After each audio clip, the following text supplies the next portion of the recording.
Hello दोस्तों, मैं धीरेन स्वागत करता हूं आपका एग्ज़ाम स्टडी विद संगीता में। दोस्तों, आज के इस वीडियो में हम डिस्कस करेंगे रेलवे ग्रुप डी छात्रों के लिए एक मोस्ट इम्पॉर्टेंट टॉपिक को। आज हम बात करेंगे एनसीईआरटी एग्ज़ाम प्लेयर बुक से हमारा पर्यावरण से बनने वाले top most important MCQ question को।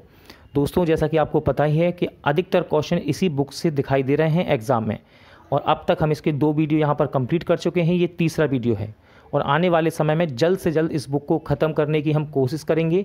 ये वीडियो यदि आपको अच्छा लगता है, हेल्पफुल लगे, तो प्लीज़ वीडियो को लाइक और शेयर जरूर कीजिएगा। दोस्तों, इस वीडियो को मैंने सुपर फास्ट रिवीजन के जरिए बनाया है क्योंकि हमारी तैयारी अच्छी से चल रही थी। तो ये एक आपका क्विक रिवीजन है। आप एग्ज़ाम से पहले देख कर जा सकते हैं कि किस प्रकार के क्वेश्चन यहाँ से पूछे जा रहे हैं। ये वीडियो यदि आपको अच्छा लगे तो प्लीज़ वीडियो को ज़्यादा से ज़्यादा लाइक और शेयर जरूर कीजिएगा, और यदि अब तक आपने हमारे चैनल को सब्सक्राइब नहीं किया है तो प्लीज़ चैनल को सब्सक्राइब जरूर कीजिएगा, जिससे कि आपको मेरे आने वाले नए वीडियो का नोटिफिकेशन टाइम पर मिलता रहे। तो चलिए स्टार्ट करते हैं। हमारा पर्यावरण, क्वेश्चन नंबर 1 देख लेते हैं। निम्नलिखित में से कौन सा एक कृत्रिम परितंत्र है? इंपॉर्टेंट क्वेश्चन रहता है दोस्तों ये। निम्नलिखित में से कौन एक कृत्रिम परितंत्र है? तो सही आंसर हो जाएगा खेत।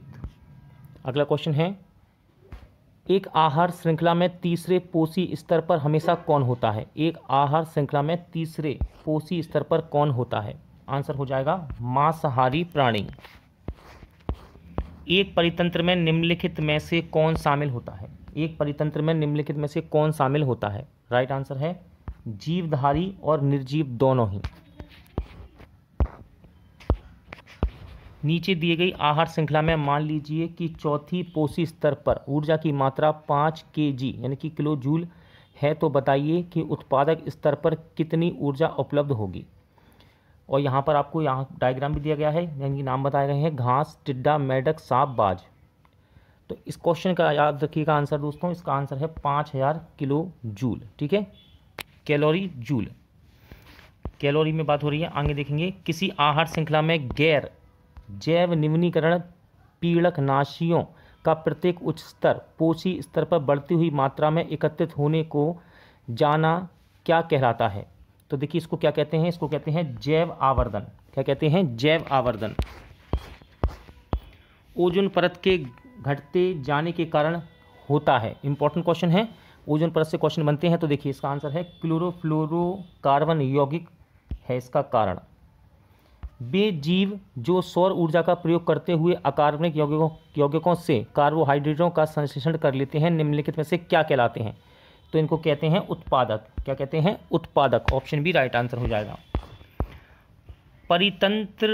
परितंत्र में एक पोषी स्तर से अगले पोषी स्तर तक स्थानांतरित होने के लिए उपलब्ध 10% ऊर्जा किस रूप में जानी जाती है?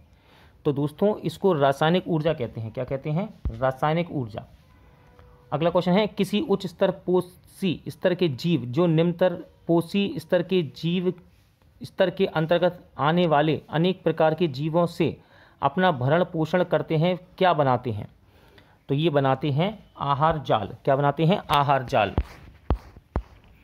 एक परितंत्र में ऊर्जा प्रवाह हमेशा होता है। एक परितंत्र में ऊर्जा का प्रभाव हमेशा होता है, तो ये होता है एक दिशा में। ठीक है, एक दिशा में होता है। जब मानव यूवी यानी कि अल्ट्रावायलेट किरणों से अत्यधिक प्रभावित हो जाता है तो क्या हो सकता है? सही आंसर है ऑप्शन सी, यानी कि पहला और तीसरा। देखिए, प्रतिरक्षा तंत्र की क्षति होती है और त्वचा का कैंसर होने की संभावना हो जाती है। पदार्थों के निम्नलिखित वर्गों में से कौन से वर्ग अथवा वर्गों में केवल गैर जैव निम्नीकरण वस्तुएं शामिल हैं? तो आंसर है इसका ऑप्शन डी। ठीक है, ऑप्शन डी याद रखिएगा, दूसरा वाला और चौथा। पॉलीथीन, प्रक्षालक, पीवीसी, और चौथे में है प्लास्टिक, बेकेलाइट और डीडीटी। किसी आहार श्रृंखला में पोषी स्तरों की संख्या को निम्नलिखित में से कौन सीमित करता है? तो देखिए, उच्चतर पोषी स्तरों पर ऊर्जा में कमी होना। ठीक है, इसका सही आंसर होगा। निम्नलिखित कथनों में से कौन सा कथन सही नहीं है? सही नहीं है। आप वीडियो को रोककर भी इसका आंसर लगा सकते हैं। फिलहाल सही आंसर बताता हूं। सही आंसर ऑप्शन बी, हरे पौधे अपने भोजन कार्बनिक यौगिकों से प्राप्त करते हैं। ये सही नहीं है। तो इसका मतलब ये बाकी सभी सही हैं, इनको याद रखिएगा। सभी हरे पौधे और नीले हरे शैवाल उत्पादक होते हैं। उत्पादक स्वयं अपना भोजन अकार्बनिक यौगिकों से तैयार करते हैं। पौधे सौर ऊर्जा को रासायनिक ऊर्जा में बदलते हैं। निम्नलिखित में से कौन सा वर्ग आहार श्रृंखला का संगठक नहीं है? आहार श्रृंखला का संगठक नहीं है तो राइट आंसर है ऑप्शन सी, यानी कि प्लावक, मानव, मछली, टिड्डा और भेड़िया, घास, सांप, बाघ। प्रकाश संश्लेषण की प्रक्रिया के लिए सभी हरे पौधे द्वारा अवशोषित सौर ऊर्जा की प्रतिशतता लगभग कितनी होती है? तो ये होती है दोस्तों 1%। कितनी? 1%। इस चित्र को देख लीजिए, देखिए, सॉरी, हाँ ये देखिए, इसको छोटा कर देता हूँ। इस चित्र को देखिए ध्यान से, ये रहा डायग्राम। नीचे दिए गए चित्र में एक पिरामिड में विभिन्न पोषी स्तर दिखाए गए हैं। बताइए किस पोषी स्तर पर सबसे अधिक ऊर्जा उपलब्ध होगी? तो इस क्वेश्चन का राइट आंसर है ऑप्शन टी, T1 में। ठीक है, नीचे वाले में, T1 में। अगला क्वेश्चन है, नीचे दी गई आहार श्रृंखला में से यदि हिरन को निकाल दिया जाए तो क्या होगा? इसमें से यदि हिरन को निकाल दें तो क्या होगा? सही आंसर है बाघ समिष्ट घट जाएगी और घास समिष्ट में वृद्धि हो जाएगी। किसी परितंत्र में अपघटक है, क्वेश्चन है किसी परितंत्र में अपघटक है तो जैव पदार्थों को अकार्बनिक रूप में बदल देता है। ठीक है, यदि मेढक टिड्डे को खा जाए तो ऊर्जा स्थानांतरण किस दिशा में होगा? यदि मेढक टिड्डे को खा जाए तो ऊर्जा स्थानांतरण किस दिशा में होगा? तो ये होगा प्राथमिक उपभोक्ता से द्वितीय उपभोक्ता की दिशा में।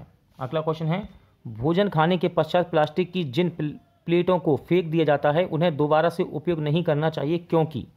तो देखिए, ये गैर जैव निम्नीकरण पदार्थों की बनी होती हैं, इसलिए इन्हें दोबारा इस्तेमाल नहीं करना चाहिए।